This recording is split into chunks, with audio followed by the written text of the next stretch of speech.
And gold buyers, మీ కష్టాల్లో నమ్మకమైన మీ ఆత్మీయ నేస్తం. నమస్కారం, వెల్కమ్ టు ఐ డ్రీమ్.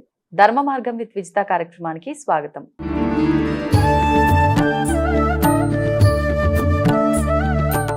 నమస్కారం అండి. శ్రీమాత్రే నమః. ఆత్మలు అంటూ ఉంటారు. ఇప్పుడైతే ఆత్మలు కానీ మామూలుగా మనం వాడుక భాషలో అయితే దయ్యాలు అంటూ ఉంటాం. నిజంగా ఆత్మలు పట్టి పీడిస్తాయా? అసలు ఈ ఆత్మలు ఉన్నాయా? చాలా మంది ఇవన్నీ మూఢనమ్మకాలు అని కొట్టిపారేస్తారు. కానీ దానివల్ల ఇబ్బంది పడుతున్న వాళ్ళు చెప్తే మాత్రం అరే నిజంగా ఇదంతా ఉందా, ఇదంతా జరుగుతుందా అనిపిస్తూ ఉంటుంది. ఒక్కసారి దాని గురించి ఒక వివరణ ఇవ్వండి. ఆత్మలు అంటే చనిపోయినటువంటి వాళ్ళు, బలవంతంగా చనిపోయినటువంటి వాళ్ళు కానివ్వండి, లేకపోతే ప్రమాదాలకు చనిపోయినటువంటి వాళ్ళు కానివ్వండి, వారికి తెలియకుండా ప్రమాదంలో చనిపోవటం. అంటే ఇప్పుడు మనం రైల్లో నిద్రపోతూ ఉంటారు అందరూ, రైలు యాక్సిడెంట్ అయిపోతుంది సడన్గా, అసలు తెలియదు ప్రమాదం జరుగుతుందని కూడా. అలాంటివి.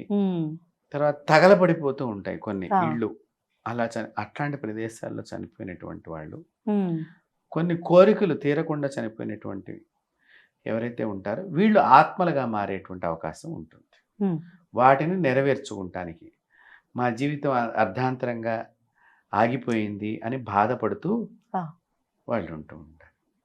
అయితే మనం ఇక్కడ వచ్చేసరికి ఇప్పుడు మీరు చెప్పారు, బాగానే ఉంది, ఎవరవుతారు ఆత్మలు అనేటువంటి చెప్పారు. చనిపోయిన తర్వాత పిండ ప్రదానం చేస్తాం కదండి, మరి అప్పుడు వాళ్ళ ఆత్మలుగా ఉండకూడదు కదా, పైకి వెళ్ళిపోయి మళ్ళీ ఇంకో జన్మెత్తడానికో అని కొంతమంది నన్ను అడిగిన వాళ్ళు కూడా ఉన్నారు. వాస్తవమే అది. అయితే ఇక్కడ మీరు చూడండి, జీవుడు పిండ ప్రదానం పెట్టినంత మాత్రాన ఆయన సంతోషించి వెళ్ళిపోతాడు అని అనుకుంటానికి కూడా వీల్లేదు. మరి అట్లాంటప్పుడు ఎందుకు చేయటం? నీ బాధ్యత ఏదైతే ఉందో నువ్వు చేసి తీరవలసింది. దానికి ఆయన సంతుష్టుడైతే అవ్వచ్చు, అతను మళ్ళీ భగవంతుడి దగ్గరికి వెళ్ళి కొత్త జన్మను పొందటము, లేకపోతే కర్మను అనుభవించటానికి భగవంతుడి దగ్గర ఉండటము జరుగుతుంది. కొంతమందికి పెట్టినప్పటికీ కూడానమ్మా ఈ భూమి మీద వ్యామోహం, అయ్యో ఇది నా ఆస్తి, నేను అనుభవించకుండా పోయాను అనేది లోపల ఎక్కువగా ఉంటుంది. Okay okay. మీరు కొంతమంది మనుషులు అబ్జర్వ్ చేస్తే ఉంటారు కదా. తర్వాత ఆ ప్రదేశంలోనే మీరు బాగా గమనించినట్లయితే యాక్సిడెంట్స్ జరిగే ప్రదేశాల్లో మొగుడు పెళ్ళాలు ప్రయాణం చేస్తున్న సందర్భంలో మొగుడు అక్కడ చచ్చిపోతాడు, పెళ్ళానికి ఏదో విరిగి స్పృహ లేకుండా హాస్పిటల్కి వెళ్ళింది అనుకుందాం. ఈ ఆత్మ హాస్పిటల్ దగ్గరికి వెళుతుంది, ఇక్కడ బాడీ దగ్గరికి వస్తూ ఉంటుంది, తిరుగుతూ ఉంటుంది. ఇప్పుడు వీళ్ళు ఇక్కడ చనిపోయారనేది ఇంటి దగ్గర వాళ్ళకి తెలియాలిగా ముందర. అవును. మీకు బాగా గమనిస్తే అనాథ ప్రేత సంస్కారం అని జరుగుతూ ఉంటాయి. అప్పుడప్పుడు గవర్నమెంట్ వాళ్ళు కొన్ని తగలబెట్టేస్తూ ఉంటారు, ఎవరు దొరకలేక, వాళ్ళ పేరెంట్స్ రాలేదు, వాళ్ళ పిల్లలు రాలేదు, ఇట్లా అని మనం వింటూ ఉంటాం కొన్ని సంగతి. అంటే ఏంటి, ఇప్పుడు వాళ్ళ రాలేదుగా, ఇప్పుడు బతుకున్నాడో లేదో తెలియదు. ఇప్పుడు ఎదురుగుండా ఉంటేనేమో మా నాన్నగారు చనిపోయారండి, పిండ ప్రదానం పెట్టి, ఇది ఒక పద్ధతి ఉన్నది. ఇంకా ప్రయాణాలకు వెళ్ళిపోయినప్పుడు పర్వతాలు ఎక్కడానికి కొంతమంది ఎడుతూ ఉంటారు, కొంతమంది మన ప్రయాణం చేస్తూ దేశాల్లో ఏముందని చూస్తానికి ఎడతారు. కొన్ని దేశాల్లో కొన్ని రకాలైన వింత వాతావరణాలు ఉంటాయి, మీరు గమనిస్తే అగ్ని పర్వతాలు దగ్గరికి వెళ్ళి చూడటం ఇలాంటివి చేస్తూ ఉంటారు. ఆ సందర్భంలో అక్కడ ఒక్కొక్కసారి ప్రమాదంలో చనిపోయినటువంటి వాళ్ళు కూడా ఉన్నారు. అలాగే అమెరికా లాంటి రాష్ట్రాల్లో దేశాల్లో కూడానమ్మా కొన్ని కరువుస్ దగ్గర మీకు అవతల మనిషి ఎవడొస్తాడో కూడా తెలియదు, అంత డీప్ కరువు ఉంటుంది. అలాంటి సందర్భంలో ఏమైనా యాక్సిడెంట్ అయితే కూడా చేసినటువంటి వాళ్ళు భయం చేత వాళ్ళు ఎక్కడికి చెప్పకుండా వాళ్ళు సైలెంట్గా వచ్చేస్తారు. అది పోలీసు వాళ్ళు వచ్చి అక్కడ జరిగిన విషయాన్ని తెలుసుకునేదాకా కూడా ఆ ఆత్మ అక్కడ తిరుగుతూ ఉంటుంది. అది తెలుసుకోవాలి, అది ఎంక్వైరీ చేయాలి. అది మన ఇండియాలో అయినా కూడా ఎక్కడైనా కూడా జరుగుతుంది. ఎవరు ఏంటని ఒక్కొక్కసారి మొహం తెలియదు, కాళ్ళు చేతులు ఉంటాయి, మొండె ఉంటుంది, తలకాయ ఉండదు, ఎవరిదైనా గుర్తించాలి ఇవన్నీ కూడా. సో ఇలాంటివన్నీ కూడా ఆత్మలు అవుతాయి. ఇప్పుడు వాటికి పిండ ప్రదానం ఎవరు చేయరు కదా. సో ఇవే మీరు అన్నట్టుగా దెయ్యాలు కానివ్వండి, భూతాలు, ప్రేతాలు, ఆత్మలు, ఏమన్నా కానివ్వండి, ఇవన్నీ కూడా దాని కిందకు వస్తాయి అనుకోవచ్చు. మరి ఇప్పుడు ఇది దయ్యంగా మారింది, ఓకే, ఈ ఆత్మ అనేది ఇలాంటివి జరగలేదు కాబట్టి అది మళ్ళీ ఎదుటి మనిషి పైకి రావటము, ఆ మనిషిని ఇబ్బంది పెట్టడం, ఇవన్నీ అసలు అంటే అది ఏం చేయాలని, అసలు ఆ మనిషిలో ఉండి వాళ్ళు చేయాలనుకున్నవి సాధించాలన్నా, లేకపోతే అసలు ఏంటి ఉద్దేశం ఏంటి? ఇది కూడా మీరు మంచి ప్రశ్న వేశారు. కొన్ని అంటే ఇలా చనిపోయిన వాళ్ళందరూ కూడా ఆత్మలు అయినప్పటికీ కూడా, దయ్యాలు అయినప్పటికీ కూడా అందరినీ పీడించరు. మళ్ళీ మీకు కూడా చెప్తున్నాను, కొంతమంది ఉంటారు. ఇప్పుడు మా అమ్మగారు మాకు చిన్నప్పుడు చెప్పిందమ్మా, మా పక్కింట్లో వాళ్ళకి పిల్లలు లేరట, లేకపోతే ఆవిడ సూసైడ్ చేసుకుంది. ఎవరి పిల్లలు పుడితే వాళ్ళు పట్టుకుందామా అన్నట్టు. ఇప్పుడు ఆవిడ కోరిక ఏమిటి? పిల్లలు కావాలి. అప్పట్లో గొడ్రాలంటే చాలా ఇబ్బంది పడేటువంటి రోజులు కదా, చిన్న చూపుగా ఉండేది స్త్రీలకి చాలా. సో చాలా అప్పుడు ఆవిడ నాకు పిల్లలు కావాలి, పిల్లలని అట్లా ఎవరికైనా పిల్లలు పుడుతుంటే వాళ్ళ నుండి పట్టుకునేదిట. వాళ్ళు ఇబ్బంది పడేవాళ్ళట, చాలా ఇబ్బందులు పడేవాళ్ళట. అంటే ఇప్పుడు ఆవిడ లక్ష్యం ఏమిటి? ఈ పిల్లలు కావాలి అనేటువంటి లక్ష్యంతో. మరి వాళ్ళ ఇంట్లో చనిపోయినప్పుడు వాళ్ళన్ని సంస్కారం చేయించారు, కానీ చేయించినప్పుడు దాని కోరిక బలంగా ఉండి అది తీర్చుకుంటానికి ఇక్కడనే ఉంటుంది. అలా కొంతమంది కోరికలు అట్లాగే 3 పిల్లల మధ్య అన్యోన్య దాంపత్యం లోపం ఉంటుంది. చీటికి మాటికి చచ్చిపోతాం అంటూ ఉంటారు చాలా మటుకు. ఇలాంటి వాళ్ళు ఏదో ఒక రోజు సూసైడ్ చేసుకున్న వాళ్ళు వీడు నన్ను ఏడిపించారు కాబట్టి ఇప్పుడు నేను వీడిని ఏడిపించాలి అని చెప్పి దెయ్యమే పట్టి ఏడిపించేవాళ్ళు ఉన్నారు. మగవాళ్ళు ఉన్నారు, ఆడవాళ్ళు ఉన్నారు. మగవాళ్ళు దయ్యాలు కారు అని అంటారు. ఇద్దరు మా జీవులే కదా, కాకపోవడానికి నేను విన్నా ఇది చిన్నతనంలో. మగవాళ్ళే అవుతారు, మగవాళ్ళైనా ఆడవాళ్ళైనా. బలవంతంగా చనిపోయినా, కొన్ని బలాత్కరింపబడి చంపబడతారు వాళ్ళు. ఇప్పుడు నేను ఇందాక చెప్పిన కొన్ని ఇన్సిడెంట్స్, వీళ్ళు తప్పకుండా ఆత్మలు అవుతారు. ఇప్పుడు మీరన్నా బలాత్కరింపబడి అంటే ఒక వ్యక్తితో ఇంకొక వ్యక్తి ఇబ్బంది పడి చనిపోతే ఆ వ్యక్తి పైన కక్ష తీసుకోవడం కోసం సినిమాల్లో చూస్తాం. నిజంగా అంటే ఆత్మగా ఉండి ఇది ఆ వ్యక్తిని గుర్తుపట్టటము, నిజంగానే వెళ్ళి కక్ష తీర్చుకోవటం, ఇలాంటివి జరుగుతాయి అంటారా బయట కూడా? తప్పకుండా జరుగుతాయి, కంపల్సరీగా జరుగుతాయి. నాకు మొన్న మధ్యనే ఒక ఆస్ట్రేలియా నుంచి ఒక ఫోన్ వచ్చిందమ్మా ఈ ఆత్మల విషయం గురించి. ఆత్మలు వచ్చినప్పుడు ఇంట్లో లోపలికి ఎలా ఉంటుంది వాతావరణం అనే విషయాన్ని నేను చెప్తాను, నాకు తెలుసు కాబట్టి.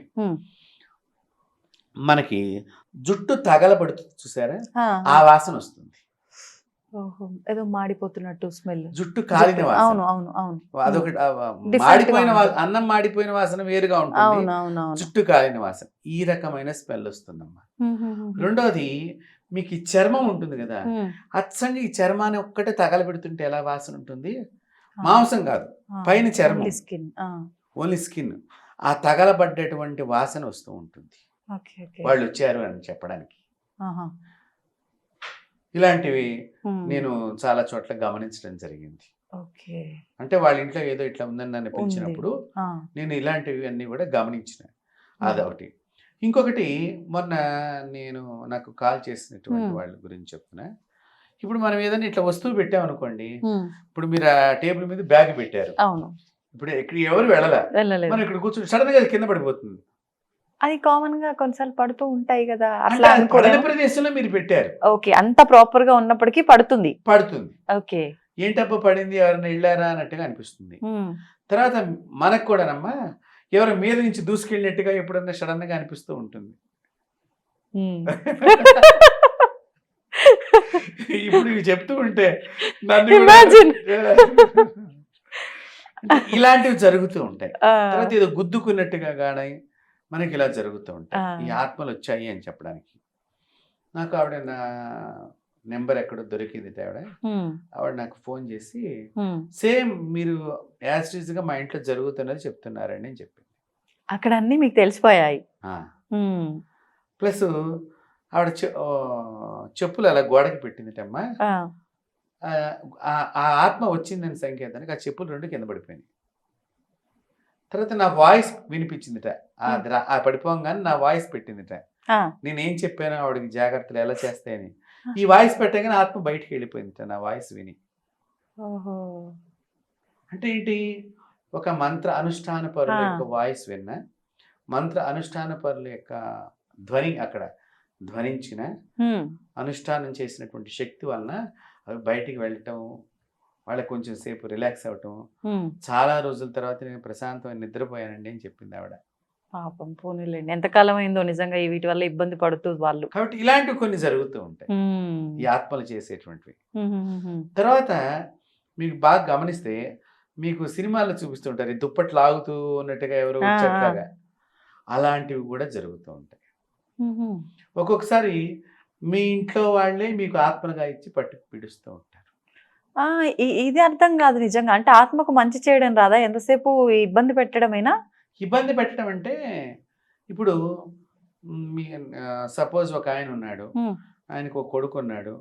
నేను చివరి టైంలో నా కొడుకు నన్ను సరిగ్గా చూడలేదు. ఉమ్. ఇక్కడ కక్ష ఏర్పడుతోంది. అయ్యో. ఈ కక్ష ఏర్పడినప్పుడు కొడుకు ఏడవాలి కదా, ఉమ్. పిల్లవాడిని పట్టి పీడిస్తాడు, ఆ ఇంట్లో పిల్లను పట్టి పీడిస్తాడు. Okay okay. అప్పుడు వీళ్ళు ఏడుస్తూ ఉంటారు. బాధపడుతూ ఉంటారు. ఈ మధ్య మనకి చాలా మంది పిల్లల మాట వింటలేదు కదా. ఉమ్, సో ఇలాంటి లక్షణాలు చాలా మందికి జరుగుతున్నాయి. ఉమ్. రెండోది, మనము జుట్టు విరబోసుకుని పెడితే కూడా ఆత్మలు ఆవహిస్తాయి ఆడవాళ్ళకి. ఉమ్. తర్వాత సువాసనలు అంటే వాటికి ఇష్టం.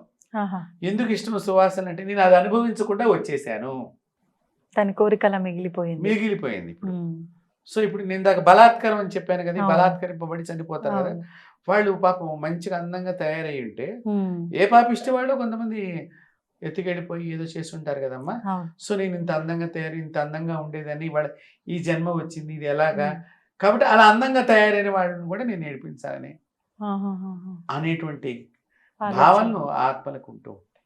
ఉమ్. అయితే ఇవి అందరికీ పడతాయా, అందరినీ ఏడిపిస్తాయి అంటే, మన జాతకంలో కూడా ఉమ్. కొన్ని దోషాలు ఉన్నప్పుడు ఇవి మన దగ్గరికి వస్తాయి. ఎటువంటి దోషాలు అంటారండి? అంటే ఆత్మతో పీడింపబడాలని కానీ, ఉమ్. లేదా ఇప్పుడు మనం ఎక్కడ పడితే అక్కడ రోడ్ల మీద మాంసాహారం కూడా రోడ్ల మీద పడేస్తున్నారు. ఆ, మీరు ఎముకలు లాంటివి అలాంటివి అవును. కొన్ని కనిపిస్తూ ఉంటాయి. అవును. ఎందుకంటే తినేస్తారు, పడేస్తారు, కుక్కలు లాక్కుని వస్తూ ఉంటాయి. వచ్చేస్తాయి. వీటి మీద నుంచి దాటడం మూలకంగా కొన్ని దుష్ట శక్తులు మనకి పట్టుకుంటాయి. అవునా? ఆ, దానికి ఈ ఆత్మకి ఏంటి సంబంధం అంటే అంటారు? ఇప్పుడు ఎముకని దాటకూడదు కదమ్మా, ఏదైనా జీవి కదమ్మా. ఓకే. ఇప్పుడు మీరు భారతీయ వేదాంత పరంగా మనం చూసినట్లయితే, ఆ, ఒక మనిషి చావును కూడా పెళ్లిగా చేశారు మన వేదం. చనిపోయిన మనిషి ఉంటాడు కదమ్మా, ఉమ్. ఈ మనిషిని అసలు ముట్టుకుని ఏడవకూడదు, మనం అవునా? మీద పడిపోయి మనం ఏడవకూడదు, ఆ. మన కంటి నీరు శవం మీద పడకూడదు. ఉమ్. అలా జరిగితే దోషమా? దోషాలు వస్తాయి కొన్ని, ఆహా. వాళ్ళు బాధపడుతూ ఉంటారు. ఓకే. ఆ బాధ మనకు దోషం కింద అవుతూ ఉంటుంది. ఉమ్. ఎందుకంటే ఇప్పుడు మైలు అనే దానికి కూడా అందుకనే ఉమ్. ఇప్పుడు ఒక జీవితమ్మ ఎప్పుడైనా కూడా, మనిషి కానీ జంతువు కానీ, ఇప్పుడు రోగం వచ్చింది, చచ్చిపోతున్నాడు. ఆ చచ్చిపోయే సమయంలోట బ్యాడ్ టాక్సిన్స్ అని కొన్ని మన బాడీలో ఉత్పత్తి చేస్తాయి. అవి ఆ. కాపాడబడటానికి ఆ టాక్సిన్స్ ద్వారా పోరాడుతూ ఉండే గుణం దీనికి ఉంటుంది. ఆహా. ప్రాణం ప్రాణం కాపాడుకోవడం కాపాడుకోవడం కోసం. ఇప్పుడు ఈ బలాత్కరింపబడినప్పుడు కానివ్వండి, ఉమ్. మనకి ఎక్కడ లేని బలం వస్తుంది చూడండి వచ్చేస్తుంది. ఒక్కొక్కసారి. అవును. మీరు బాగా కోపం ఉన్నప్పుడు మీకు బాగా బలం ఉంటుంది, అవును. మామూలు అప్పుడు కంటే కూడా. మామూలు అంటే కోపం అనేది బ్యాడ్ టాక్సిన్. అవును. సో ఇలాంటి టైంలో మనం గట్టిగా ఇలా పళ్ళు బిగించి ఉమ్. ఇట్లా గట్టిగా నిలబడి, మనం అప్పుడప్పుడు మనకి బస్సులో సీటు దొరకపోయినా కొన్ని మన చేతులతో నొక్కేసి అవును. ఎలాగైనా సీటు కొట్టేయాలన్నట్టుగా ఇలాంటి కొన్ని మనం గమనిస్తూ చేస్తుంటాం. తెలుస్తూ ఉంటాం. అవును. అంటే ఇలాగ ఈ కోపం అనేటువంటిది బ్యాడ్ టాక్సిన్. ఓకే. ఓకే. అదే ఆ మనిషి ప్రాణం పోవటానికి ఎప్పుడు ఉమ్. అది ఎంత కోపంగా ఉంటుందో కాపాడుకుంటానికి అవతల వాళ్ళ మీదతో, అంత విపరీతమైనటువంటి సమయంలో శరీరంలో అనేక రకాలైనటువంటివి ఉమ్. విష సంబంధితమైనటువంటి టాక్సిన్స్ ఉత్పత్తి అవుతూ ఉంటాయి. ఉమ్. సో ఆ విషవాయువు ఈ ఇంట్లో ఉంటుంది కాబట్టి అవును. అది మైలు అని వేదాంతం చెప్పింది. ఆహా. సో ఆ ఇంట్లోకి వెళ్ళి వచ్చిన వాడు స్నానం చేయాలి, మైలు మీకు కూడా మైలు ఉంటుంది కాబట్టి. అవును. మనం ఇప్పుడు మైలు పాటించట్లా ఏమిటి, అక్కడ మైలు అనే దానికి సైంటిఫిక్గా ఈ విధంగా నేను మీకు ఎక్స్ప్లెయిన్ చేశాను. పూర్వీకులు ఈ సైంటిఫిక్ దాన్ని వేదాంతంగా చెప్పి వాళ్ళ బంధువులందరికీ, ఎందుకు వాళ్ళు వెళ్ళొస్తూ ఉంటారు. అవును. ఇప్పుడు చనిపోయిన రోజున వెళ్ళాలి, 10వ రోజు ధర్మోదకాలని వదులుతారు, వెళ్ళాలి. 11, 12 కర్మకాండ. సో ఇవన్నీ వాళ్ళ ఇంటి దగ్గర ఎక్కువగా ఉంటారు కాబట్టి ఉమ్. ఆ గోత్రీకులు, ఆ ఇంటి పేరు వాళ్ళందరూ కూడా అక్కడే మైలు ఉంటారు. పాటించడానికి కారణం అది. ఉమ్. ఇప్పుడు ఏమండి, మేము అమెరికాలో ఉన్నాము, మాకేం మైలు ఉంటుంది, ఏదో మేము వెళ్ళలేదు ఏముంటుంది అని అనుకోవచ్చు. దానికి కూడా చెప్తున్నాను, మీరు రాలేదని ఆ మనిషి బాధపడుతూ ఉంటాడు, ఆ బాధే మీకు మైలుగా వస్తుంది ఇంటికి. అబ్బో, అర్థమవుతుందా? అర్థమైందండి. ఆ బాధ వల్ల ఏమవుతుంది, నువ్వు రాలేదు, సో నీ ఇంట్లో ఎప్పుడైనా చెడు జరిగినప్పుడు నేను చూపిస్తా ఆ ప్రభావాన్ని. అందుకనే పూర్వం పెళ్లికి వెళ్ళినా వెళ్ళకపోయినా చావుకు వెళ్ళి రావాలరా అవును అనేవాళ్ళు పెద్దవాళ్ళు. ఎందుకు? బాధలో ఉన్నప్పుడు అండని ప్రకటించడానికి. పోయిన వాళ్ళు కనిపించరు ఒకటి, అక్కడ వాళ్ళ బాధలో ప్లస్ ఉన్న చనిపోయిన మనిషి మళ్ళీ కనిపించడు కదమ్మా, చూద్దామన్నా ఆ శరీరాన్ని చూద్దామన్నా. కాబట్టి ఇలాగా మనకి ఈ హిందూ ధర్మంలో చావుని పెళ్లిగా చెప్పడం ఒకటి, ఈ శవాన్ని కూడా తీసుకెళ్ళేటప్పుడు మీరు గమనించారో లేదో, ఈ కట్టెల మీద కట్టుకొని ముందర నిప్పు పట్టి కడతారు. ఈ నిప్పు పట్టుకుని పెడుతూ ఉంటుండగా మధ్యలో 3 చోట్ల ఆపుతారమ్మా. దాన్ని దింపుడు కళ్ళాలు అని అంటారు. ఈ ఆపి ఈ కొడుకు కొద్దిగా బియ్యం గింజలు 2 గింజలు నోట్లో వేసి నాన్న నాన్న అని తొడగొట్టుకుంటూ తిరగాలి అక్కడ. లేకపోతే పేరు పెట్టి పిలుచుకుంటూ తొడగొట్టుకుంటూ తిరగాలి. ఈ తొడ శబ్దం వలన ఆ మనిషి చెవిలో ఈ శబ్దం పడి, ఈ పేరు వల్ల ఈ దింపడం పైకెత్తడంలో ఒక్కొక్కసారి ప్రాణవాయువు లోపలికి వెళ్ళి అట్లా మనిషి ప్రాణం మళ్ళీ ఊపిరి పీల్చుకుంటే మళ్ళీ బతికితే అలా జరిగిన సందర్భాలు ఉన్నాయమ్మా, చాలా సంఘటనలు ఉన్నాయి. సో మనము చంపేసిన వాళ్ళం పాపం రాకుండా ఉండటానికి ఈ దింపుడు కళ్ళాలని 3 చోట్ల దింపించింది. లాస్ట్ హోప్ కోసం, లాస్ట్ పరీక్షలో పరీక్ష. ఇప్పుడు డాక్టర్లు చూడండి మీరు, వాళ్ళు గుండెల మీద ఇలా ఇలా గుద్దేసి చివరిలో అన్ని ఇంకా రకరకాలుగా నోట్లో గొంతులో గొట్టాలు పెట్టి పొడిచి ఏదో రకంగా వాళ్ళు ఏమైనా మన నాన్నను చంపడానికే కాదు కదా, ప్రాణం కాపాడటానికే కదా ప్రయత్నం. సో అది సైంటిఫిక్ గా వైద్య శాస్త్ర ప్రకారంగా వాళ్ళు చేస్తుంటే, మన వేదాంతం ఏం చెప్పింది, ఇలా దింపి తొడ కొట్టుకుని కుడి చెవిలో నాన్న నాన్న అని ముమ్మారు పిలిస్తే, ఈ తొడకి పిలవటానికి కనెక్షన్ ఏంటండి? తొడలోంచి కూడా సంతానాన్ని కలిగిన వాళ్ళు మన ఋషులు. మీకు ఇంకో విషయం తెలుసో తెలీదో, తొడలోంచి కూడా పిల్లల్ని ఉత్పత్తి చేయొచ్చు అనేటువంటి శక్తి కలిగినటువంటి భాగం మనిషి జీవితంలో, మనిషి శరీరంలో తొడ భాగము. మీకు ఒక్కొక్కసారి కొన్ని తీసి తొడలో దాస్తూ ఉంటారు డాక్టర్లు కూడా, తొడ అంత గట్టిది. సో ఈ కొట్టడం మూలకంగా శబ్ద ఘోష అక్కడ స్పష్టంగా పెడుతుంది. మన వాళ్ళు తొడ కొట్టడానికి పౌరుషానికి చిహ్నంగా చూపించారు, కానీ బంధానికి కూడా ఈ తొడ ముఖ్యమైనటువంటిది. కుడి తొడ మీద కూర్చుంటే కూతురు, ఎడం తొడ మీద కూర్చుంటే భార్య. సంబంధంలో కూడా అంత మార్పు ఉంది. అందుకనే కూతురుని ఎప్పుడు ఎడం వైపున కూర్చోబెట్టుకునేవాడు కాదు, కుడి వైపునే కూర్చోబెట్టుకునేవాడు. కూతురైనా కోడలైనా చెల్లి అయినా అక్క అయినా కుడి వైపునే కూర్చోవాలి, ఎడవైపున ఒక భార్య. ఇక మగవాళ్ళు కూర్చుంటే తప్పు కాదనుకోండి. ఇంత శాస్త్రం పరిగణలో ఉన్నది. ఈ దింపుడు కళ్ళాలు ఇక్కడతో ఆగుతుందా? మళ్ళీ అక్కడ పెట్టినప్పుడు కూడా, పాడి మీద పెట్టినప్పుడు కూడా ఆ కుండ శబ్దం చేయటము, ఆ నీళ్ల శబ్దం చుట్టూ తిరగటం, ఆ నీళ్లు పడుతూ ఉంటే ఆ కొట్టేటప్పుడు ఆ నీళ్ళు ఏమైనా వచ్చి కొంచెం నీళ్ళు మన మొహం మీద పడితే కూడా ఒక్కొక్కసారి మనకు మెలకు వస్తుంది. అట్లా ఏమైనా వస్తుందేమో అన్నట్టుగా వీళ్ళు మన ఋషులు మానవ యొక్క అంతిమ యాత్ర అని అంటాం కదా, ఈ అంతిమ యాత్రలో ఎన్నో రకాలైనటువంటి తెలియని నిగూఢమైనటువంటి మనిషిని కాపాడే ప్రయోగాలను దానిలో పెట్టారమ్మా. మనం దాన్ని ట్రాష్ ఇదంతా అని మనం అంటున్నాం తప్ప, దాన్ని పాటించి చూడండి, దాన్ని అనుభవించి చూడండి, దానిలో ఎంత గొప్పతనం ఉందో తెలుస్తుంది. మరి ఇలాంటివి జరగకుండా చనిపోయి, అవి ఎప్పటికీ జరగకుండా, ఒక్కొక్కసారి ఆ వార్త వినంగానే కొంతమంది పిల్లలు ఇక్కడ చచ్చిపోవచ్చుగా చేసేవాళ్ళు. అవును, మరి వీడికి చేస్తాడో వాడికి చేస్తాడో తెలియదు. ఇలాంటివి కొన్ని ఉంటాయి. ఒకడే పిల్లాడు ఏంటి దూరంగా ఉండి తెలియక, మనం అప్పుడప్పుడు పేపర్లో కూడా టీవీలో కూడా చూస్తాం, 3 పిల్లలు 2 గదిలో చచ్చిపోయారట, 15 రోజులకు 20 రోజులకు వాసన వచ్చి తీస్తే చివరికి మంచం నిండా ఆమె శవంలాగా అయిపోయినది, ఇట్లా అతుక్కుబడిపోయి ఉన్నది అని మనం వార్తలో వింటున్నామా లేదా? అంటే అప్పటికి ఆ ఆత్మ ఎన్ని రోజుల నుంచి ఘోషిస్తోంది, వాళ్ళ పిల్లలు రాలేదు చచ్చిపోయారు, తెలిస్తే కదా ఎవడైనా వచ్చేది. అంతే అంతే. అంటే ఇంత బంధత్వంలో ఈ మనుషులు రాక వీళ్ళకి బాధ అయ్యి, వీళ్ళు బాధని పడిందే మనకి పాపమై మన ఆయువుని మనం కోల్పోతున్నాము. ఇలాంటివన్నీ కూడా ఆత్మలు అవుతాయి. ఇప్పుడు అసలు ఈ ఆత్మలకి ఇంత శక్తి ఎక్కడి నుంచి వస్తుందంటారు? మనిషిగా మీకు శక్తి ఉందా? ఆ, చిన్నపిల్లాడికి ఉండే శక్తి చిన్నపిల్లాడికి ఉందిగా. ఉమ్, పాకే పిల్లాడికి కూడా పాకే శక్తి ఉందిగా. ఉమ్, మీకు బాగా గమనించండి, మీరు కొత్తగా పుట్టినటువంటి నవశిశువుకి వీళ్ళు అమ్మ అని మీరేమైనా చెప్తున్నారా? ఎట్లా లేదు. తెలుస్తుంది అంటారు? ఆ రిలేషన్, బ్లడ్ ఎట్లా రిలేషన్. తెలుస్తుంది? బ్లడ్ రిలేషన్ అంటే భగవంతుడు దానికి వేదంలో చెప్పారు. ఆడవాళ్ళ గర్భంలో శిశువు రోజు అమ్మ యొక్క గుండె శబ్దాన్ని వింటుందిటమ్మ. హార్ట్ బీట్, తల్లి యొక్క హార్ట్ బీట్ని ఇక్కడ ఉండి నవమాసాలు వింటూ, సో ఈ హార్ట్ లోపల నేను కాపాడే గర్భసంచి లోపల ఉన్నాను, ఇది వినిపిస్తే కానీ నేను ఏడుపు ఆపకూడదు, అందుకని అమ్మ ఎత్తుకుంటేనే పిల్లలు ఏడుపు ఆపుతారు. చూడండి ఎంత చక్కటి అనుబంధం ఉందో. అలాంటి అనుబంధాన్ని మనం బంధాలు తెంచేసుకుంటున్నామంటే మరి అవి ఆత్మలోకి ఏమవుతాయి చెప్పండి. అవును, అందుకనే మీరు చూడండి, నాన్నెత్తుకున్నా కూడా ఏడుపు ఆపరు ఒక్కొక్కసారి.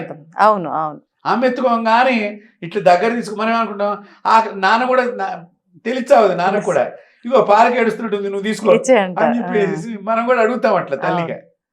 కానీ పాలకు కాదు, ఇదేదో కొత్త శబ్దం వినిపిస్తుంది, నా శబ్దం కాదు, నేను విన్న శబ్దం. ఈ గుండెకి పొట్టకి ఎంత దూరం ఉందమ్మా? చాలా 3 ఇంచులు తేడా. 3 ఇంచులు ఉన్నది నీ యొక్క బిడ్డ. నీ యొక్క గుండె శబ్దాన్ని కాకుండా నీ ఉచ్ఛ్వాస నిశ్వాసని చూడండి. నువ్వు తిన్నప్పుడు పడ్డ ఆయాసాన్ని, నువ్వు బాగా తిన్నప్పుడు పడ్డ ఆనందాన్ని, అన్ని 9 మాసాలు అబ్జర్వ్ చేశాడే. గర్భము లోపల బయటికి పుట్టకుండా ఉన్నప్పుడే ఇన్ని అబ్జర్వ్ చేసిన వాడు పుట్టి చచ్చిన తర్వాత ఎన్ని అబ్జర్వ్ చేస్తాడు, ఎంత శక్తితో అబ్జర్వ్ చేస్తాడు. మరి ఆత్మకి శక్తి ఉండదా? కాబట్టి ఆత్మకి శక్తి చాలా బలంగా ఉంటుంది. ఇప్పుడు ఈ ఆత్మకి విముక్తి ఎలా మరి? వీటికి చాలా మంది తెలియకుండా ఆత్మను ఏడిపించే పూజలు చేస్తారమ్మా. అంటే ఏంటంటే మాకు వచ్చింది దాన్ని భయపెట్టడము, రకరకాలుగా దాన్ని ఇబ్బందులు పెడతాము, అలా చేస్తారు. అది చాలా తప్పు. అది రెచ్చిపోతుంది. అప్పుడు రెచ్చిపోయి మనిషిని బాగా ఏడిపిస్తుంది, పట్టుకున్న మనిషిని. అలా చేయకూడదు.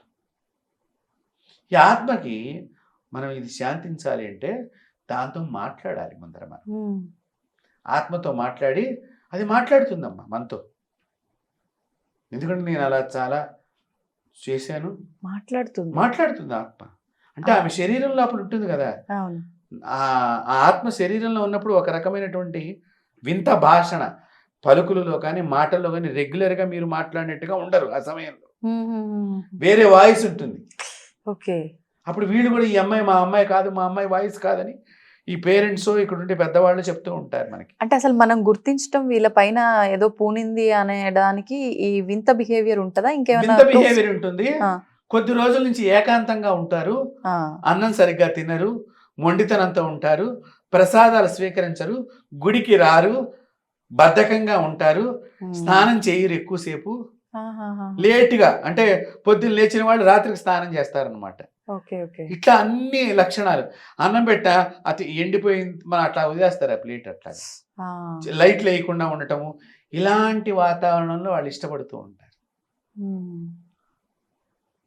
సో అప్పుడు మనం వాళ్ళని చాలా జాగ్రత్తగా డీల్ చేయాలి. చేసినప్పుడు అవి మనకి చెప్తాయి. అలా నాతో ఒకసారి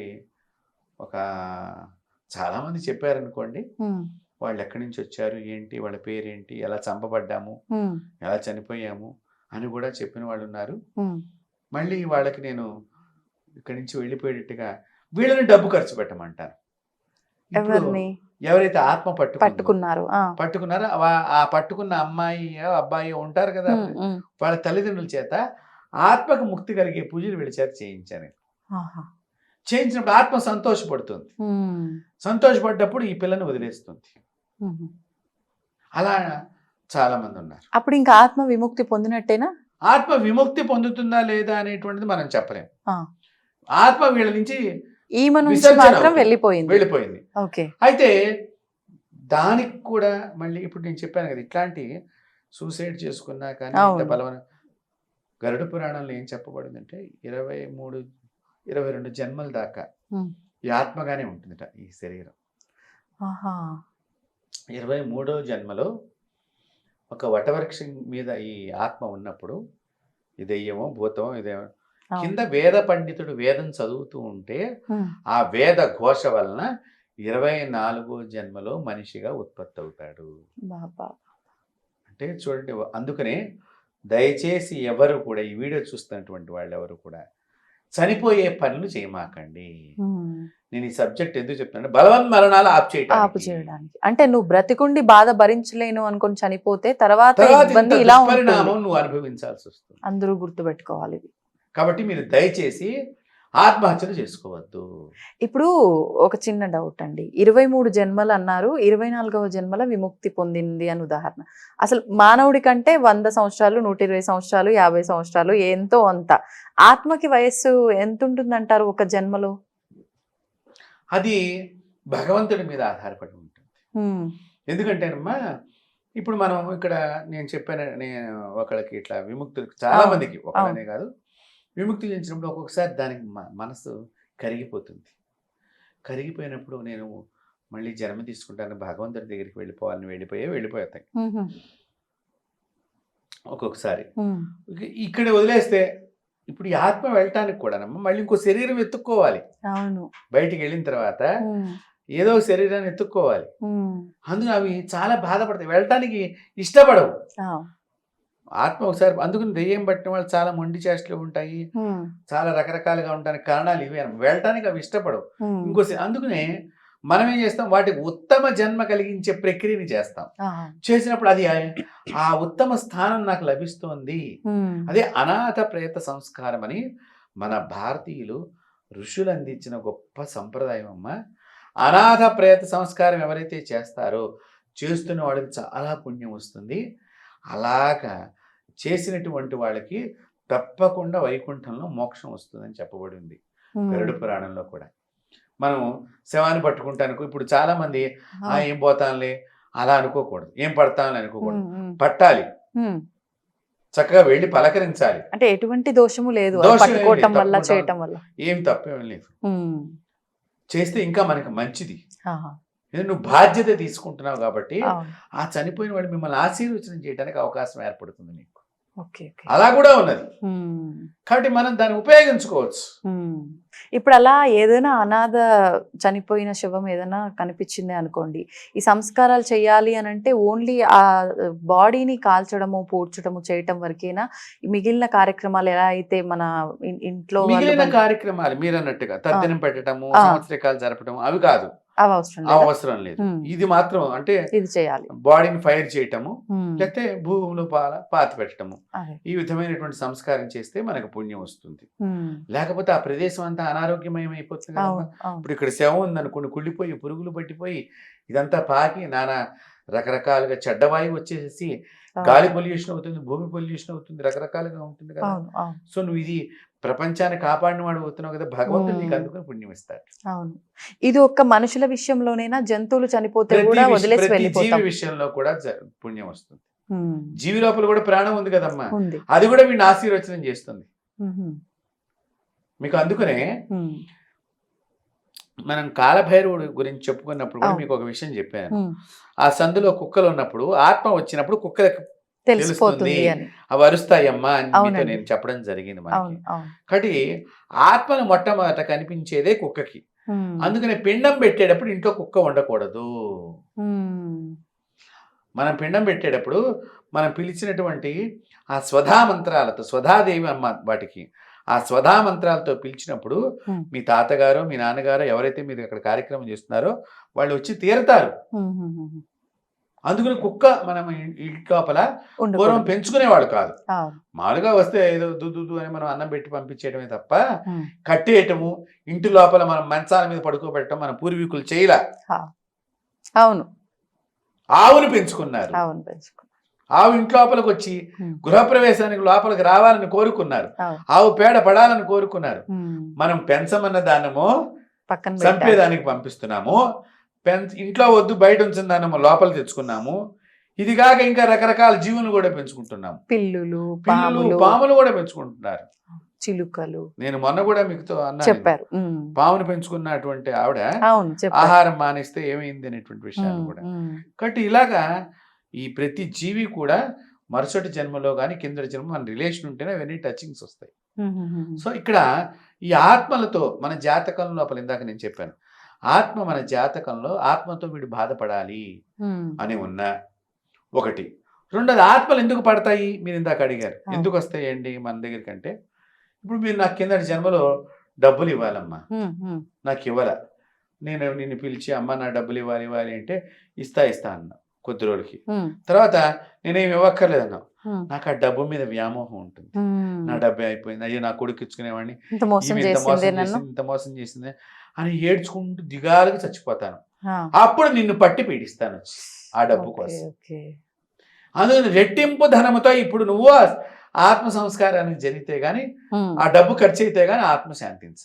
అంటే మూల్యం ఖచ్చితంగా చెల్లించాల్సిందే, తప్పకుండా భారీ మూల్యం.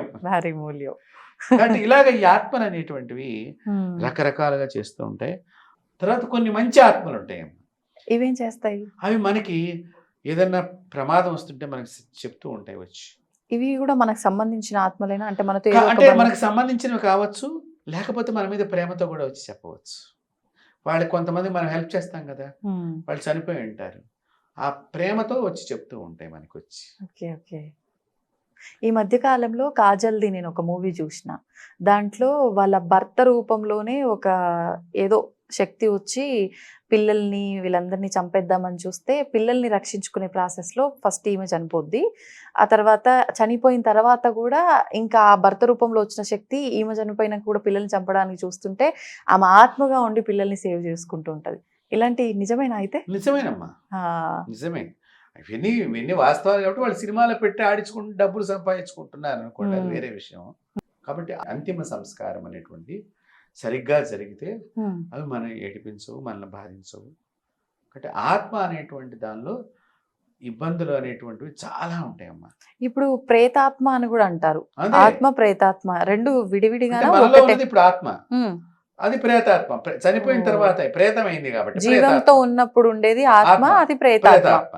ప్రేతం అయిన తర్వాత సరే దాన్ని కూడా మనం ఆత్మ పట్టుకు అంటున్నాం. కాబట్టి ఏదేమైనప్పటికీ కూడా ఇవన్నీ ఇప్పుడు ఉన్నవి కాదు, పూర్వీకులు అనేక యుగాల్లో చూశారుగా వాళ్ళు ఋషులందరూ కూడా. కాబట్టి ఇవన్నీ కూడా హిందువులు చెప్పేటువంటి శాస్త్రంలో ఉన్న పురాణాల్లో, ఇతిహాసాల్లో, వేదాల్లో ఉన్నవన్నీ నిజమైనటువంటివి, కట్టుకథలు కావు. కట్టుకథలు అని చెప్పి ఇతరులు ఈ భారతదేశంలో ఉండే విద్యల్ని అలా ప్రచారం చేయటం మూలకంగా ఇవి మనం గౌరవించక మన దగ్గర ఉన్న గొప్ప టెక్నాలజీని మనం ఉపయోగించుకోలేకపోతున్నాం.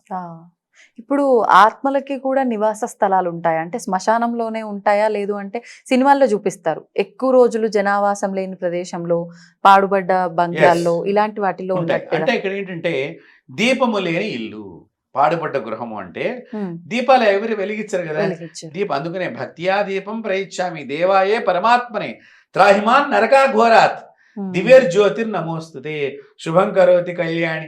మనం ఇప్పుడు ఇవన్నీ మనం దీపారాధన సమయంలో మనం చేసే మంత్రం, ఆ దీపం ఏం చెప్తోంది, నరకాన్ని కూడా పోగొడుతుంది వెలిగించడం మూలకంగా. ఇప్పుడు ఆ ఇంట్లో దీపం ఎవరు వెలిగించరు కదా, పురాతనమైనటువంటి కట్టడాల లోపలికి దీపం వెలిగించరు, అవి అలాగా శిథిలావస్థకు అవుతూ ఉంటాయి ఒకటి. తర్వాత ఈ ఆత్మలు ఉండేటువంటి కదా ఆవాసము, మర్రి చెట్లు, వేప చెట్లు, రావి చెట్లు బాగా ఏపుగా పెరిగిపోయినటువంటి వాటి దగ్గర కూడా ఇవి ఉంటూ ఉంటాయి. చింత చెట్ల దగ్గర, శ్మశాన ప్రదేశాల్లో, నిర్మానుష్యంలో. మళ్ళీ ఇక్కడ మనకి అది ఆత్మ లేకపోతే ఏదన్నా దేవతకు సంబంధించిన యక్షిణీనా అని కూడా మనం తెలుసుకోవాలమ్మా. ఎలా తెలుస్తుందంటే యక్షిణీ దేవతలని ఉన్నారు, యక్షిణీలు అంటాం మనం. ఇవి ఒక్కొక్కసారి చమత్కారం చేస్తూ ఉంటాయి. ఎలా? అవి ఇప్పుడు వట యక్షిణి అని ఉంటుంది, వటం దగ్గరే ఉంటుంది అది. ఆ దెయ్యమా యక్షిణినా మనకు సందేహంగా ఉంటుంది. ఒకసారి నేను మా శిష్యుల వాళ్ళ యొక్క ఇక్కడే మన తెలంగాణలో కామారెడ్డి దగ్గర జరిగిన సంఘటన చెప్తున్నాను. నేను చెప్పాను, ఈ రోజున మీ పొలంలో మంటలు వస్తాయ్యా అని చెప్పిన. పొలంలో మంటలు రావటం ఏంటి గురువు గారు అని అన్నారు. ఏమో అమ్మవారు చెప్పింది, నేను మీకు చెప్పాను అన్నాను. అంటే వాళ్ళు గురువు గారు ఏదో సరదాగా మాట్లాడుతున్నారు అనుకున్నారు. సడన్ గా ఉన్నట్టుండి వాళ్ళు ఇలా కూర్చొని మా కబుర్లు చెప్పుకుంటున్నారు. పొలం మధ్యలో సడన్ గా మంట వచ్చింది. ఎక్కడి నుంచి వచ్చింది మంట? మళ్ళీ చూడండి, మనకి డ్రిప్ ఇరిగేషన్ పెడతారు కదా పొలాల్లో, అవన్నీ గుట్టగా పడేశారట. ఆ గుట్టలోంచి మంట వచ్చింది. నిప్పు లేకుండా మంట. ఇవి యక్షిణీ విద్యలు అనమాట. వాళ్ళ పొలంలో అప్పుడు యక్షిణి ఉన్నది. అవి మంచి బలంగా తిరుగుతాం, పిల్లాన్ని ఎత్తుకుని తిరిగినట్టుగా కనిపించడం, ఇవన్నీ కూడా వాళ్ళకి జరిగినాయి. సో ఇవి యక్షిణీ విద్యలు. యక్షిణీయ ఇది ఆత్మన దెయ్యమా ఇవన్నీ తెలుసుకుంటానికి కూడా మనకి టైం పడుతుందమ్మా. మనం వెళ్ళంగానే ఇదేం చెప్పలేము. సో అందుకనే పెద్ద పెద్ద వటవృక్షాల కింద పడుకోకూడదు, ఉండకూడదు.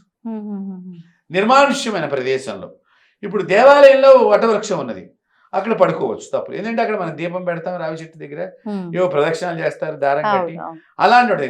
ఇప్పుడు దారిలో మీరు ఎక్కడో వెడుతున్నారు, ట్రావెలింగ్ చేస్తున్నారు, అలాంటి సందర్భంలో ఈ ఆడవాళ్ళు బాత్రూమ్కి వెళ్లాల్సి వచ్చినప్పుడు ఈ పెద్ద పెద్ద చెట్ల వెనకాతలుగా పెడతారు, అక్కడ ఈ దెయ్యాలు భూతాలు ఉండడానికి అవకాశం ఉంటుంది. సో అలా ఈ ఆడవాళ్ళకి ఇవి ఆవహిస్తాయి, మీరు బాగా గమనిస్తే.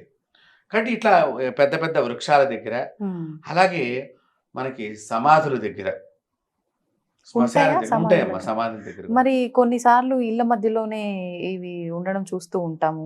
ఇప్పుడు కాలంలో ఏమో, అప్పుడైతే పెద్ద పెద్దగా కట్టేవాళ్ళు. అలాంటివి ఇళ్ల మధ్యలోనే. ఈ కట్టేదాని గురించి నేను చెప్పబోతున్నాను. ఒంగోలులో ఒకసారి ఇలాగే పొలానికి వెళ్ళానమ్మా. వీరు ఒకళ్ళు పొలం అమ్మేసేసారు. పొలం అమ్మేస్తే ఈ పొలం అమ్మేసిన ఆయన ఏదో ఆయన అమ్మేసాడు, అక్కడ ఏవో సమాధులు ఉన్నాయి. నాకు చెప్పలేదు అతను సమాధులు ఉన్నాయని చెప్పి. మాకు అక్కడికి వెడుతుంటే భయం వేస్తోంది, మా మిషనరీ విరిగిపోతుంది, లేకపోతే కారు పంచర్ అయిపోతుంది, కారు కదలట్లేదు, ఏదో ఒక ప్రమాదం, ఏదో ఒక చెడు సంఘటన, లేదా డబ్బులు పోవటం, బంగారం పోవటం, ఏది మెడలో ఉన్నది తెగిపోయిందంటాం, ఇలాంటివి జరుగుతున్నాయి అన్నారు. సరే నేను వెళ్ళాను. వెళ్ళినప్పుడు ఇక్కడ సమాధులు కనిపిస్తున్నాయి అయ్యా అని అన్నా నేను. అంటే అవేం లేవండి అన్నాడు. మీరు అబద్ధం చెప్తున్నారంటే, ఇప్పుడు ఇప్పుడు ఇక్కడ కూర్చొని నేను ఫోన్లో ఊరేదంతా క్లీన్ చేయండి అని చెప్తాను.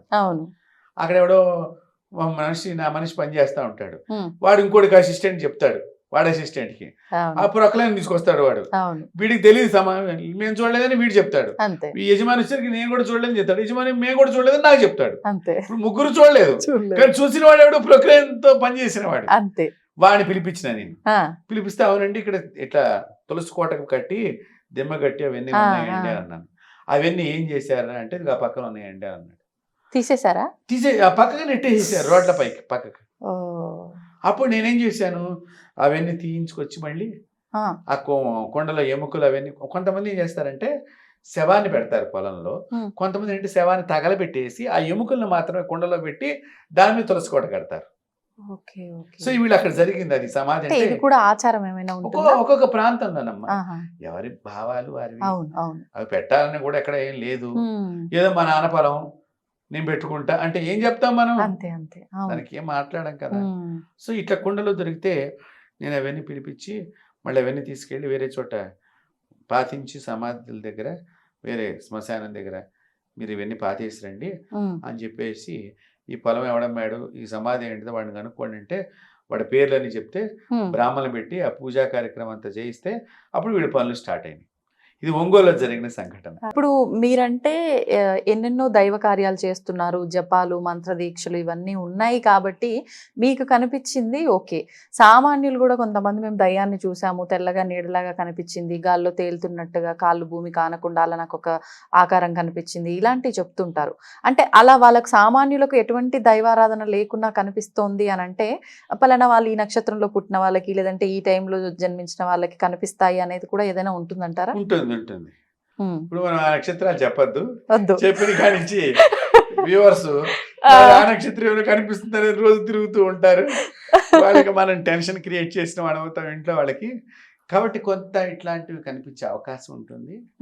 ఒక్కొక్కసారి అంటే చెడుని దర్శనం చేయాలనేటువంటిది కూడా వాళ్ళకు ఉన్నదేమో, వాళ్ళ జాతకంలో కనిపించడానికి అవకాశాలు ఉంటాయి సాధ్యమైనంత వరకు ఉంటాయి. కొన్ని నక్షత్రాలు, కొన్ని రాసుల వారికి ఇట్లాంటి భాగ్యం, మామూలు భాగ్యం అది ఉంటుంది. సో అలాంటివి మనం అది కనిపిస్తే తప్ప వాళ్ళకి ఏం చేయాలో కూడా తెలియదు కదా, భయపడతారు. మేమేంటంటే అడుగుతాము, ఎందుకు వచ్చావు, ఏంటి, ఏమైనా నీ సమస్య ఉందా అని అడుగుతాము. దానికి ఏదైనా మనం చేతనైతే, ఇప్పటికీ కూడా నాకు కొన్ని పేర్లు గుర్తున్నాయి, వాళ్ళ పేరు మీద నేను గయ వెళ్ళినా, ప్రయాగరాజ్ వెళ్ళినా, కాశీ వెళ్ళినా మా పెద్దలతో పాటు వీళ్ళకి కూడా పిండం పెడతారమ్మా అని. ఎవరండి వాళ్ళు? చనిపోయి నాకు తెలియదు ఎవరు. ఆహా. నాకు సహకరించారు, ఆహా. నాకు మేలు చేశారు, నాకు పేరు రావడానికి వాళ్ళు ప్రయత్నం చేసి ఉండొచ్చు. వాళ్ళ పేర్లు చెప్పారు. ఇందాక నేను వరంగల్ విషయం చెప్పాను అవునవును. కదా, వాళ్ళ క్రిస్టియన్స్. ఆహాహాహా. వాళ్ళ పేరు చెప్పారు. ఉమ్, ఆవిడ పేరు తెరీసా, ఉమ్. ఆ తల్లి పేరు తెరీసా పేరు మీద నేను కాశీలో పిండం పెట్టా, గైలో పిండం పెట్టా. అలా చెయ్యొచ్చా? అంటే వాళ్ళు వేరే మతస్థులు వేరే కదా. మతం అయితే ఏముందమ్మా, ఆ, ఆ అమ్మాయి నా మాట విని ఈ అమ్మాయిని వదిలేసింది కదా ఆ రోజున. వదిలేసింది. కాకపోతే మన హిందూ ధర్మం ప్రకారంగా ఎవరికైనా కార్యక్రమాలు పెట్టవచ్చు జరుగుతున్నాయి కదా. ఆ, మనం మంచి కోరుకుంటున్నాం. ఆ తెరీసాకు కూడా ఉమ్, మంచి ఉత్తమ జన్మ రావాలి, ఎవరైతే ఏమున్నది. ఆ, కాబట్టి ఈ హిందూ ధర్మంలో ఉన్నదాన్ని వాళ్ళు కూడా ఆ, ఇతర మతస్థులు కూడా వాళ్ళ వాళ్ళ ఆచారాల్లో పాటిస్తున్నారు. పాటిస్తున్నా. మనమేమో ఈ పిండ ప్రదానం అనే కార్యక్రమంతో ఉమ్, గతించినటువంటి వాళ్ళు, అవును.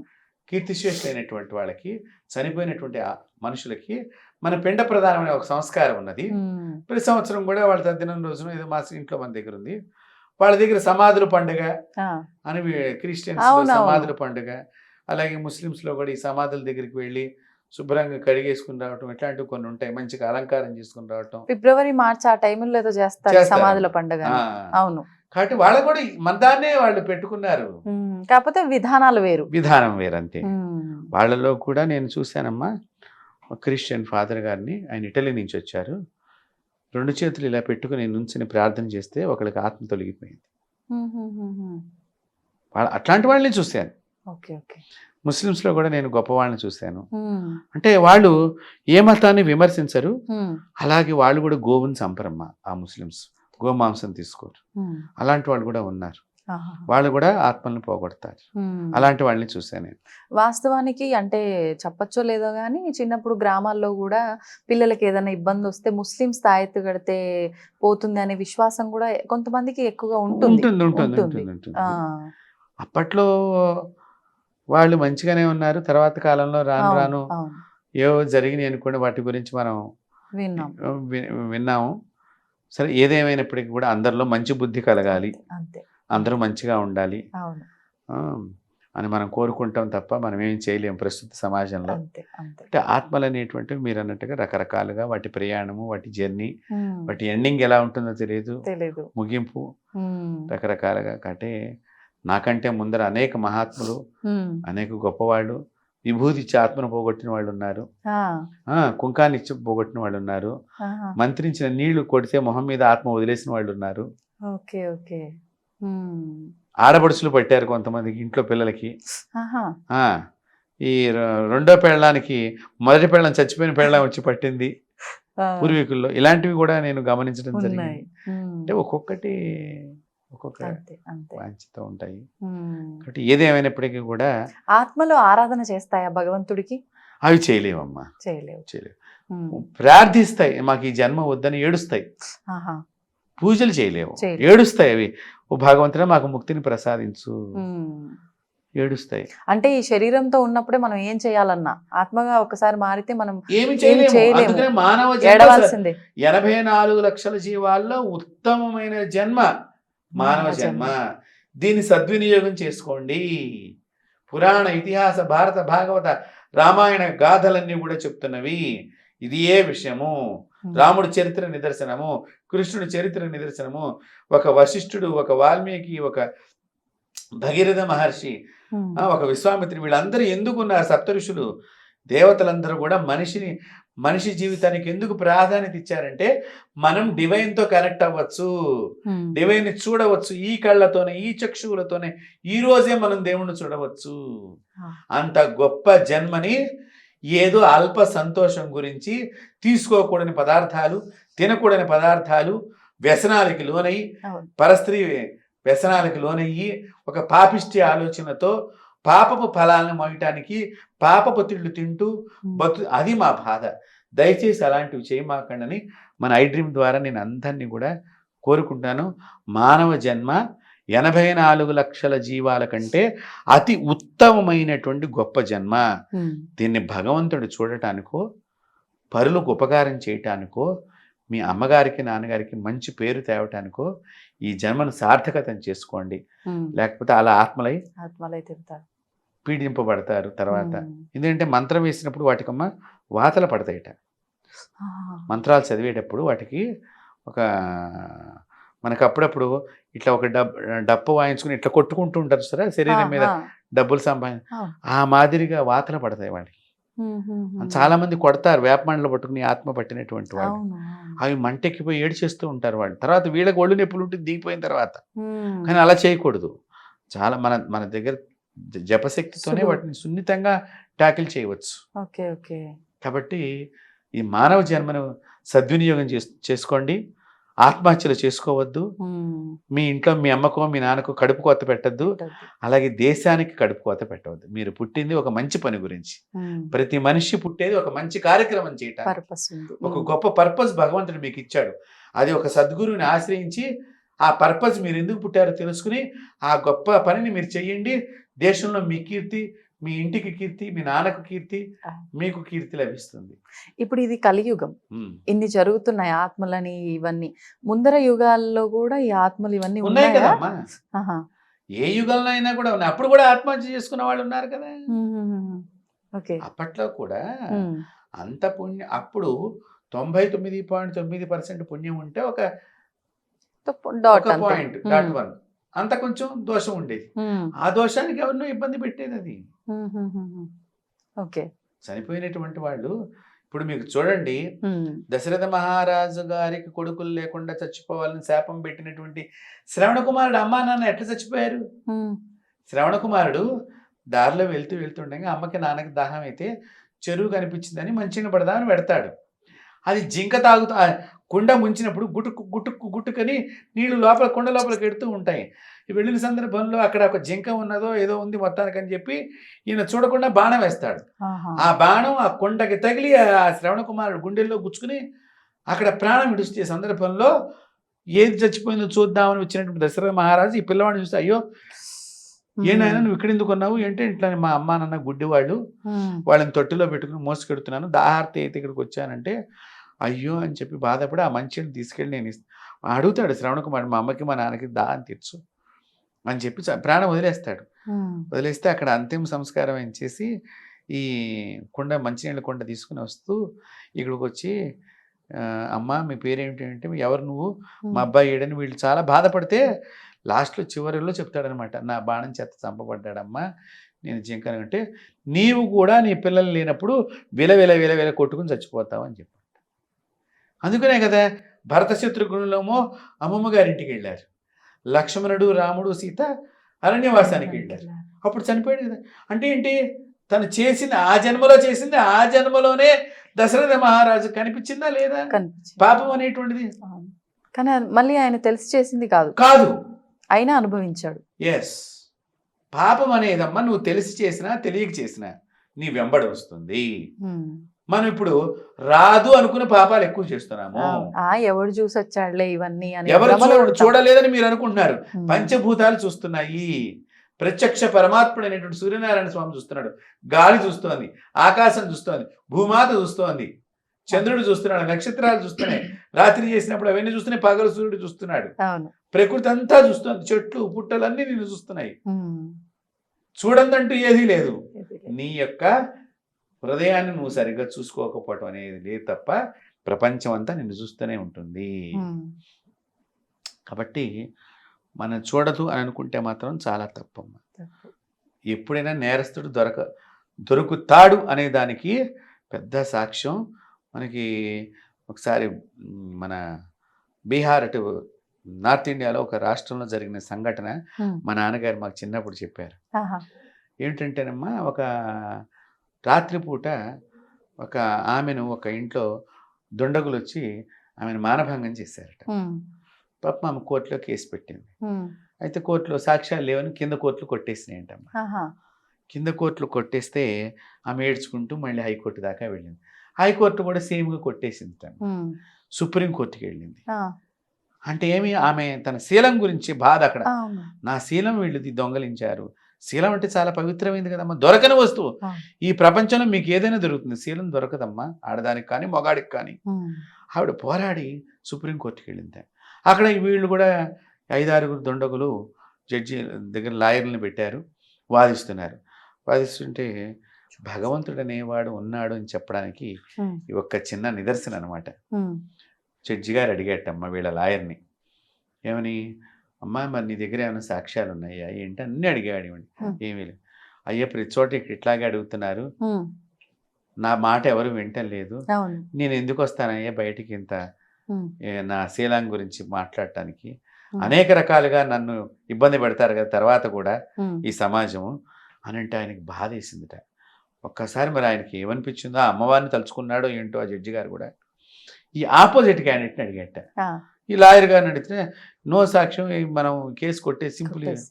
అప్పుడు ఆ లాయర్తో జడ్జి గారు అన్నట్ట, ఏమయ్యా దుండగులు వస్తారు అనుకుని ఆవిడ ఇంట్లో మనుషులందరినీ పెట్టుకుని రేప్ చేయించుకుంటుందా వాస్తవం కదా. చెప్పు. ఉమ్, అంటే సాక్ష్యం కావాలి అంటే ఆవిడ చేయించుకుంటుందా? ఆ, ఆయన రేప్ చేయించుకోవలసినటువంటి పరిస్థితుల్లో ఉమ్, ఆవిడ నిజంగా ఆ కోరిక ఉంటే గనక ఇంకొకళ్ళు ఉంచుకోదుగా. అంతేగా. ఉంచుకున్న ఆవిడైతే కోర్టుకు రాదుగా. రాదు. మీరు బాగా గుర్తుపెట్టుకోండి. అవును. జడ్జి గారు ఎంత చక్కని సుప్రీంకోర్టులో, అందుకని ఒక్కొక్కసారి భగవంతుడు ఉన్నాడని చెప్పడానికి ఒక్కొక్క జడ్జి గారు ఆ సమయానికి వచ్చినప్పుడు ఒక్కొక్క మంచి మంచి పనులు జరుగుతుంటే, అట్టగా అయోధ్య రాముడి అనిపిస్తుంది. విషయంలో కూడా జరిగింది. అవును, మనకి అవును. బాలరాముడిని మనం కట్టుకున్నాం. కట్టుకున్నాం. ఉమ్, అట్లాగే ఈ అమ్మాయి విషయంలో కూడా జడ్జి గారు, ఉమ్, ఏ స్త్రీ అయినా నన్ను బలాత్కారం జరుగుతుంది ఈ రోజు రాత్రి ఉమ్, అని ఆమెకి ఏమైనా తెలుస్తుందా? ఎవరింట్లో వాళ్ళు పడుకుంటారు, అవును. ఎవడో దుండగులు వచ్చారు మొగుడిని కొట్టారు, ఆమెను పాడు చేశారని ఆమె చెబుతోంది. మొగుడు ఒప్పుకుంటున్నాడు జరిగిన విషయాన్ని. అంతకంటే సార్ మూడు పిల్లల సాక్ష్యం కాదంటే ఎట్లాగా? ఉమ్, ఒక్కతే ఉన్నప్పుడు పక్కింటి వాళ్ళందరినీ పిలుచుకొని వస్తారు, ఎందుకు వస్తారు అసలు అట్లా? రారు కదా. ఆ, కాబట్టి వీళ్ళు రేపు చేయబడ్డారని వాళ్ళకి శిక్ష వేశారు. ఉమ్, పోన్లేండి. ఆమె అక్కడ ఎంత ఏడు చేసింది అమ్మ, ఆయన చేతులు దండం పెట్టి నీవే నాకు దేవుడు అయ్యా అంటే. చూడండి, ఆడది శీలం గురించి పోరాడింది అక్కడ. శీలవతి పుణ్యవతి అంటే అదేనమ్మా. ఉమ్, కాబట్టి మనం ఇక్కడ తెలుసుకోవాల్సిన, పాపం అనే దాన్ని నువ్వు ఇక్కడ దాయవచ్చు, ఈ జడ్జీల దగ్గర దాయవచ్చు, కానీ భగవంతుడైనటువంటి యమధర్మరాజు అనే పెద్ద జడ్జి గారి దగ్గర మనం తప్పించుకోలేము. ఉమ్, కాబట్టి ఆయన ఎవరి పాపానికి తగ్గట్టుగా వీడు ఎవరి చేత పీడింపబడాలి, ఆత్మచేతన దేని చేత ఎన్ని రోజులు పీడింపబడాలి ఉమ్, అన్నీ ఆయన రాసి మన జాతకాన్ని కింద పంపిస్తాడు మళ్ళీ పుట్టేటప్పుడు. ఉమ్, దయచేసి ఈ జన్మ వచ్చిన దాన్ని గొప్ప పనులకు ఉపయోగించుకోండి, వేద ధర్మాన్ని పాటించండి, స్త్రీలను పూజించండి, గౌరవించండి, గోమాతను రక్షించండి. భారతదేశానికి వన్నీ తెచ్చే పనులు మనం చేసి అవును. భారతదేశం గొప్పతనాన్ని ప్రపంచంలో చాటి చెప్పేటట్టుగా భారతీయ సనాతన ధర్మాన్ని గౌరవించండి. అంతే. నిజంగా ఎంతసేపు మాట్లాడుకున్నా అలా మాట్లాడుతూనే ఉండాలనిపిస్తోంది. ఇది చాలా చక్కటి టాపిక్ కూడా. చాలా మందిలో ఈ సినిమాలు ఇవన్నీ చూడటం వల్ల ఇది నిజమే అయి ఉంటుందా, ఇది ఇట్లా జరుగుతుందా అని చెప్పి ఆత్మకు సంబంధించి ఎలాంటి వివరణ కావాలని ఒక టాపిక్ పెట్టుకుంటే చాలు. సంతోషం అండి, ధన్యవాదాలు. నమస్తే. దీన్ని తవ్వండి, తవ్వుతూనే శివలింగం. పరమాత్మకు జీవా సరే దాన్ని అట్లా కప్పేసేయండి, చూపించదండి. Krishna is there. మూర్తి పూజ కాదు, సాక్షాత్ బ్రజేంద్ర నందన భగవాన్ ఉన్నారు మూర్తిలో. ఏమీ ఆశించకుండా ఆరాధించే వాళ్ళు కూడా ఉన్నారా ప్రభుజీ? నిజమైన భక్తి అంటే మనకు తెలియదు కాబట్టి